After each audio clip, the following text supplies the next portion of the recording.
في احتفالية كبرى بمناسبة مرور 100 عام على تأسيس القوات الجوية الملكية وبحضور الملكة إليزابيث ملكة بريطانيا وأعضاء بارزين من أسرتها. شاركت حوالي 100 طائرة فوق قصر باكنغهام وسط لندن، وحلقت طائرتان من طراز سبيت فاير الذي استخدمت في الحرب العالمية الثانية مع أحدث مقاتلات الشبح من طراز لايتنينج اف 35 إلى جانب طائرات هليكوبتر وطائرات تجسس في سماء لندن.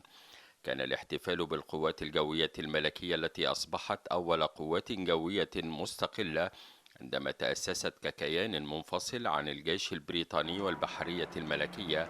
عام 1918 بقداس في كنيسة ويستمنستر أبي. تتزامن الاحتفالية في هذه المرحلة الحرجة التي تمر بها بريطانيا في وقت يتحتم عليها الخروج من الاتحاد الأوروبي في مهلة أقل من 9 أشهر، واعتزام رئيسة الوزراء البريطانية تريزا ماي البقاء في السلطة رغم التهديد بحجب الثقة عنها